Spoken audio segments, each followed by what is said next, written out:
Ladies and gentlemen, we got some more Zerg versus Zerg action here for you. This is Cosmonarchy, the greatest and most grand conversion of Starcraft 1, turning it into a completely different game, pretty much. But, you know, still the game you all know and love somehow. There's a paradox in there. I'm sure somebody else can market it. We're going into Slippery Slope, a map by Veek7, my homie and co-developer. Let's see how these two Zergs fare in the last two games of their set that have been uploaded. Finally, we even have them in different spawns. The last three games we cast, they were all in Kenoli bottom left, Krankendau top right. Now it's reversed. Krankendau will be our maroon Zerg in the bottom left, and Kenoli the pumpkin Zerg in the top right. This is a color guessing I cannot fail. It's not really a color guess. It's a color no. It's a statement of fact. Just like the fact that we have 100 plus player colors in Cosmonarchy. So that's pretty epic. And you can configure them so to your desire. Now we can see Zerg that are like emerald and stuff.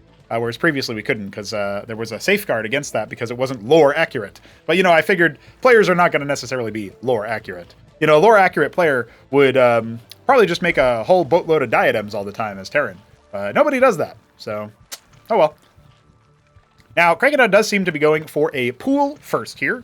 Pool into Kagrant. He does like that in this matchup. Kenoli is holding his early money for a Hatcherosk. So he is actually going to be expanding Hatch first in ZVZ on a two-spawn map where you absolutely know where your opponent is.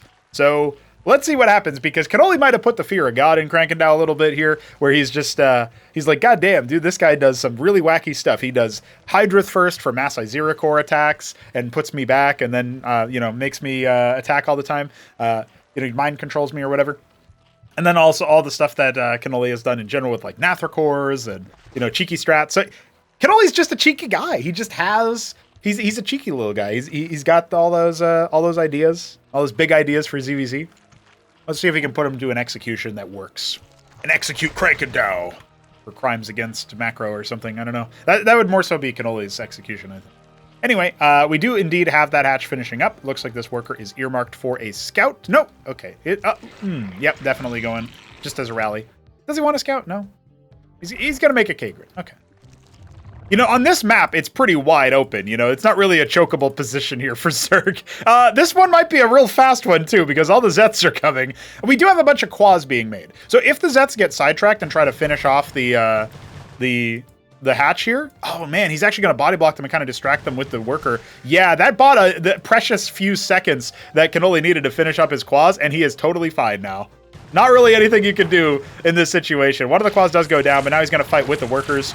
I don't even know if he needed to do that, to be honest. I mean, Quas are pretty good versus Zets, and that is going to be one worker going down. But remember, he's got the early hatch. He doesn't have a Larvosk, right? So there's that as well. And now just going to go ahead and, oh, almost got that last death, but not quite. All right, it's mass Quas for Kenoli. So even though he's got the extra hatch, it might trick Krankendau into believing that, oh, this is a fast game. He has almost no military. He's got one military unit, dude. It's one Zeth. That one Zeth is going to make me do a sponsored sip. I still love coffee. All right. That one Zeth is going to go ahead and guard against any movements, like a warn Krankendau of the move-outs, and indeed, the move-outs are there. It's a lot of Quas. He's got his own on the way. He took the opportunity to greed up on worker count. And we even have a preemptive circuit coming here with some more Quas. Now we're going to see Kenoli go into the extra workers. Okay. Well, Kenoli's playing it a little bit on the safer side, but he does have the ability to get more value out of his eco this early on. He's kind of camping the Nat. This is exactly what you want. You don't want to charge the ramp and actually try to go for a sustained fight, right? Because especially your opponent actually has more Quas than you anyway. So this might trigger Krankendau to come out and break the contain.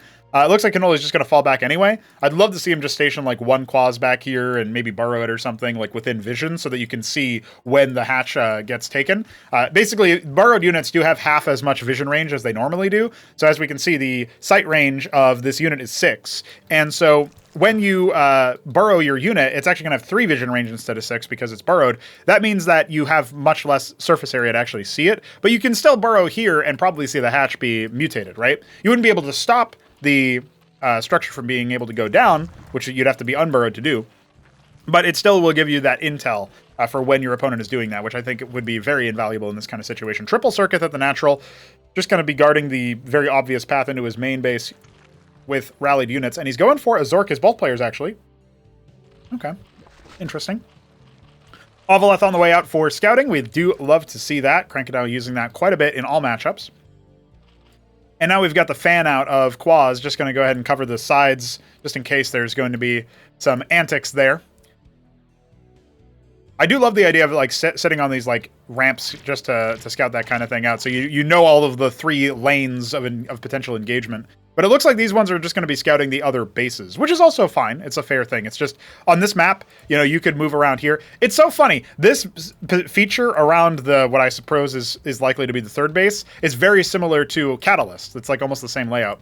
And yeah, you can see the vision disparity there at the burrow. Ovaleth getting tickled a little bit by the Quaz. It looks like he was preempting a position here in case there was a drop, but actually the Ovaleth just moves in. If it was a drop, it would be pretty potentially deadly.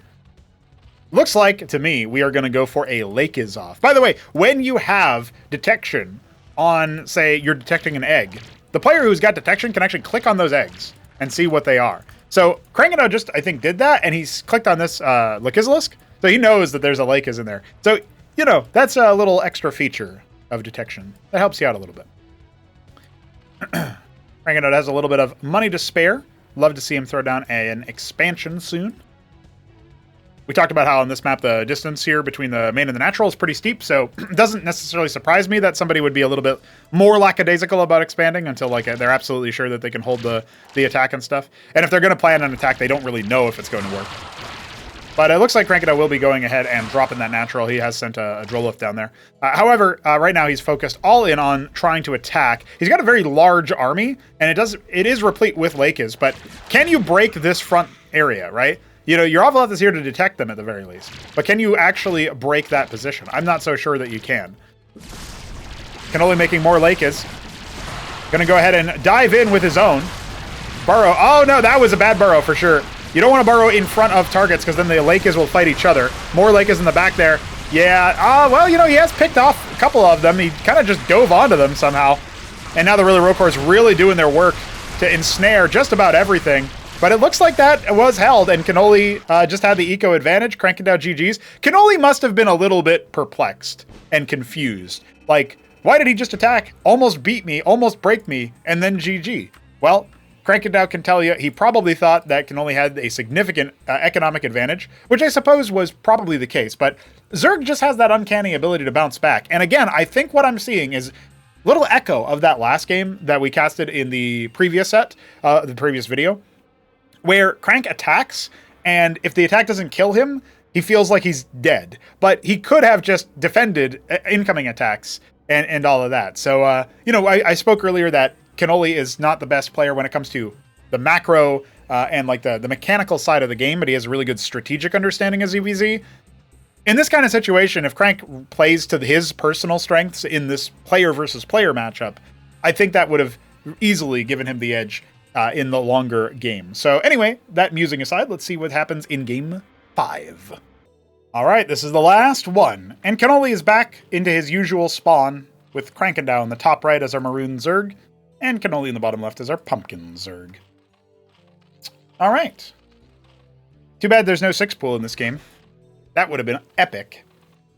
Now, that being said, I will say in the last game, you know, I don't mean to be harsh to any one player when I deliver my analysis. It's attempted to be fairly objective. But of course, the player will always feel like they had different info than the observer. The witness, right? Like, I'm just sitting here, and I have perfect knowledge of everything. And I'm like, Krankendau, you could have just stayed in this game and dragged it out a little bit. And then he's like, thinking that he has no chance of that, right? Or something to that effect. I'm just sort of attempting to mind read. Of course, I could be off on that assessment. But say that is what's happening. It's kind of interesting, then, that Krankendau ends up GGing after that last attack, just because it didn't fully break his opponent, because he didn't do enough economic damage, maybe. It's sort of like the thought process there. I'm trying to read into the style there. But to us witnesses at home, sure, Krank was... maybe it was... It might have also been that Krank never actually made his hatch. I didn't check to see if he made that, but I know he had the money, and he just didn't actually finish the order. He just rallied the worker there or whatever, and he was just like fully focused on the attack, right? So maybe it's like a multitasking thing too. But either way, some interesting things that I'm sure when Krankendau watches back the cast, and as well as if he checks the replay. He usually checks the replays, but can only check these ones instead. So kind of interesting there that he wasn't the one to do that. But either way, we are going to see an interesting change of pace here as both players going to go for pool first. No Hydrith antics, and it doesn't look like a hatch first is on the cards here for Kenoli again. So we're kind of going back to what we saw in games 1 and 2. So far, anyway. We'll see, like, one of the big differences in that between games 1 and 2 was, like, the pace of the Vornath, and also what he did with the Vornath. Kenoli went for Vornath in both games, but one of them was more about, like, the Vorvs, and, like, the first game was more about the Naths. So, we'll see if Krank can get back on the board here, and score a dub versus Kenoli's strange ZVZ. I think Krankendau said that he had some constructive criticism about the map. I don't remember if he posted that in the CM Maps channel afterwards, but I think he was mentioning that it feels like he's kind of tunneled into always attacking, which I don't know if is actually true, but I have observed already the whole distance between main and nat thing, making it pretty difficult to get into a defensive posture. Like, even Kenoli's position there, he had all of his static defense off to the side. He only was able to hold because he was able to, like, put a bunch of units here, right? If those units weren't there, or maybe even if Krank just decides to bypass them anyway, you might just, at that point, charge into the main with no, issues. And then, of course, there's the issue of air harassment and drops and stuff that we're not seeing in this game, but could definitely show up there. Now, I've been holding this glass of water in my hand because I want to take a sponsored sip, but it doesn't look like we'll be able to for the moment because, obviously, Krankendau is responding to the presence of Kenoli's Quaz by charging forward. And he's rallying a few more out. So he's got his Hydrith Den. It's almost done. And, of course, we have Kenoli just kind of sitting back and maxing out on Quaz. And it feels like that'll be enough to hold. We are seeing, of course, that Krankendau is just holding this side of the ramp here on his middle, which I think is a good move. And he will be taking the expansion first, or at least he's got his worker there first. Waiting on that money. And while we're waiting on that money, we can wait on those donos from the coffee page while I take this sponsored sip.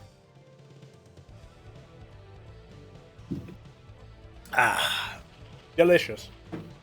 All right, so I just smashed my charger. I am pretty interested in, like, how this one goes a little bit differently, because there's a few times where Krankendau just looked like he was ahead, or comfortably in a good position, and it just it didn't end up working out for him, right? And so, what does he do that's different when navigating this spot where he's got the hatch early?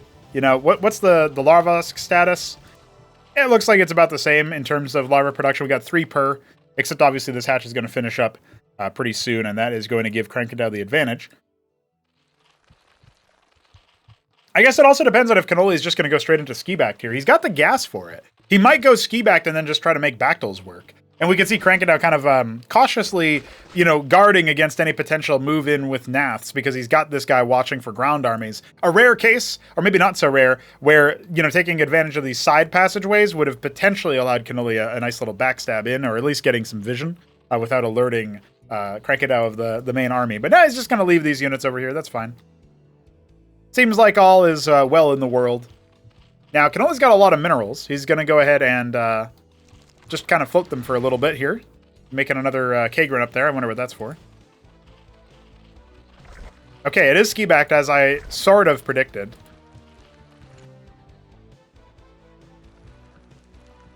Interesting.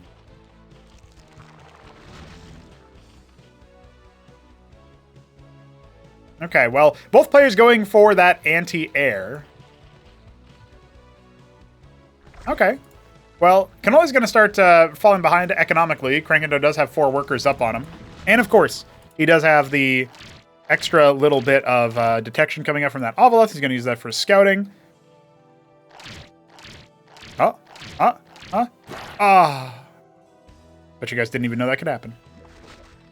Starcraft 2 does that weird thing where it's like, depending on which unit spawned first, that unit is the one who wins. Now we just kill them both.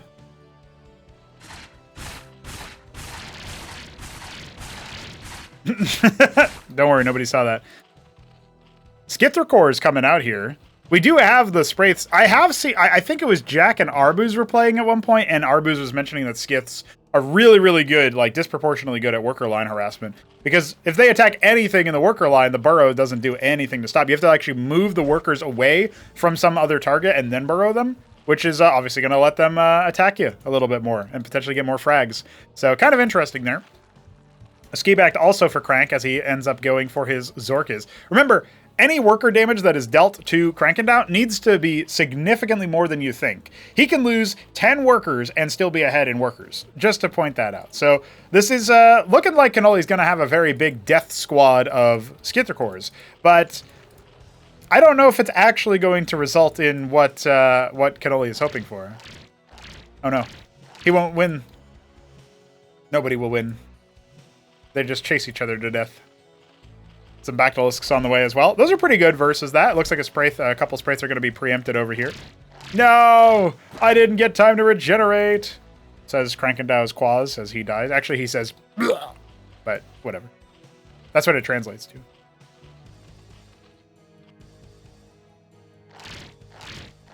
Another opportunity for Kenoli to establish dominance.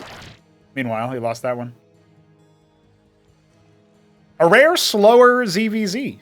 Normally, we don't get these, so hey, I appreciate it. A little bit of a change of pace there. More Quaz kind of coming on down to try. It's like, you send one Quaz to kill my one Quaz. I'll send 2 Quaz to kill your 1 Quaz. You send 2 Quaz to kill my 1 Quaz. I send 3 Quaz to kill your 2 Quaz. That's basically what's happening over there.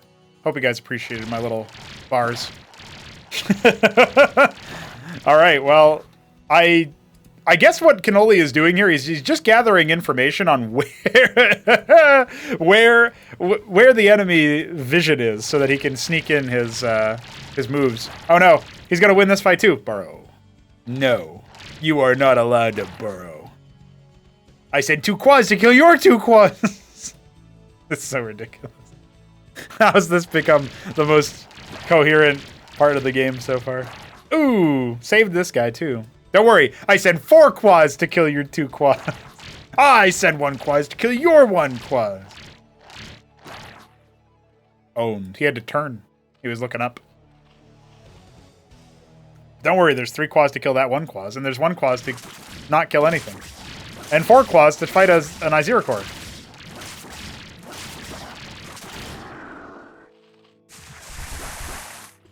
Alright, the Skits are hugging the right side of the map. It's going to be a horde of Quaz and a couple of Iziracores.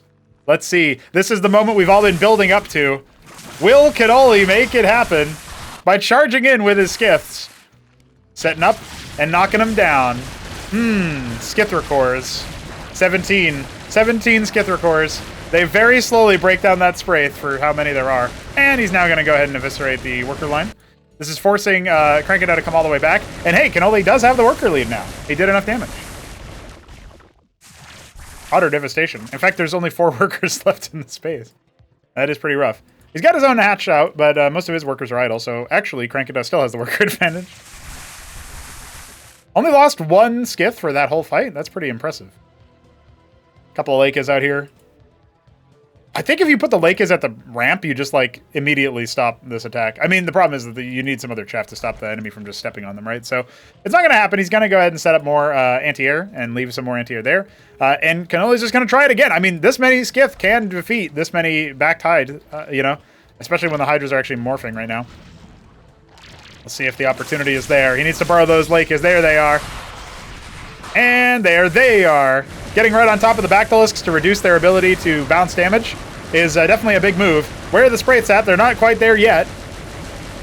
I'm just going after the hatch. They do finish the job on that hatch kill. That is pretty significant. Now, consolidating all of Krankendau's workers into one base. Some Bactylisks do end up finishing. They will be eaten up by the Skith Swarm.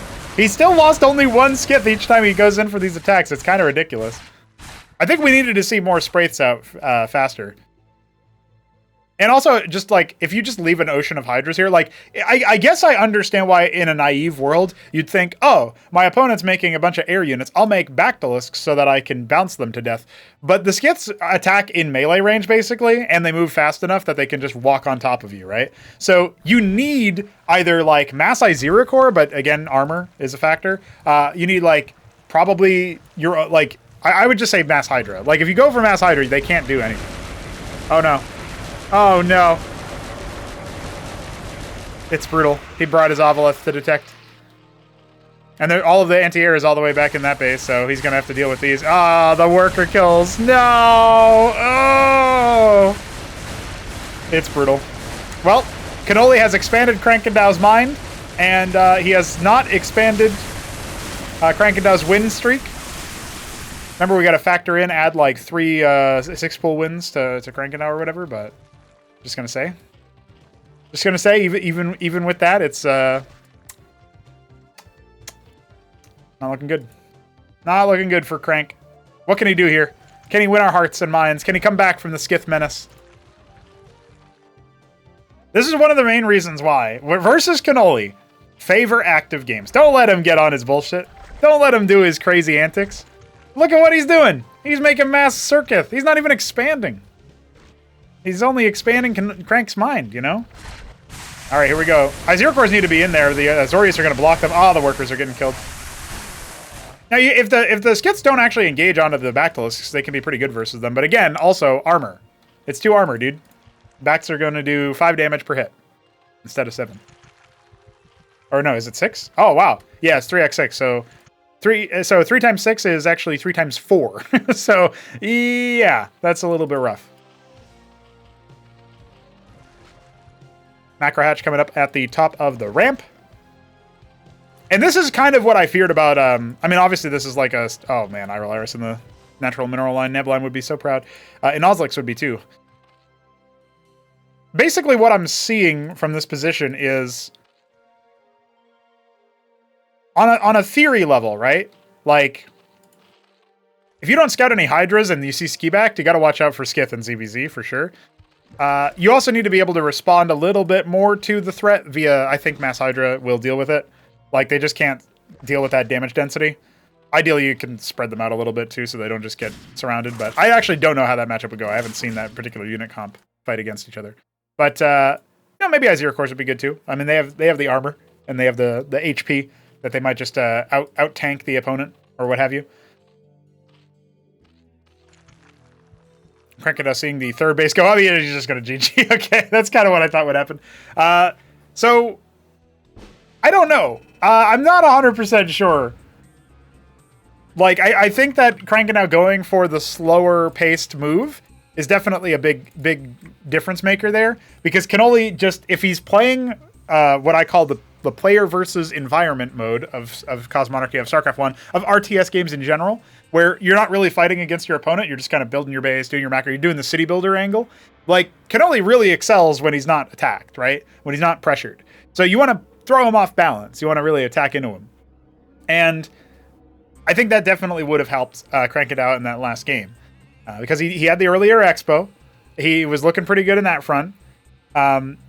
But, you know, he let Kenoli get across the map with the distraction with the big ground force, and then he came in with the Skiths, and that was probably the first time Krankendau had been attacked by Skiths like that, since maybe he would fight against Hamster back in the day when Hamster would do that. I don't know. That might have been his first ever Skithing. You never really know. But it's a lot of gas. It's a ton of resources dumped into having 17 Skither cores in the first place. So if they did nothing, it would feel pretty bad. It's just one of those things that looks like an anticlimax when you see it, because he just kind of flies into his base and kills everything. So yeah, definitely one of those situations where you want to be prepared for, but with the lower amount of scouting, like the Spraith was placed excellently somehow by Kenoli. Like, he mind read where Krankendau would come in from with the Ovileth, and instead of chancing the Quaz attack, which would do way less damage, the Spraith attack comes in and heckles him down and makes his Ovileth almost dead. So he doesn't scout the Skibacked at all. There's a lot of things that factored into that, actually, in retrospect. So yeah, there you go. Some interesting game plans. Minds have been expanded left and right. Hope you guys enjoy. We'll be back tomorrow for more casts. So see you then.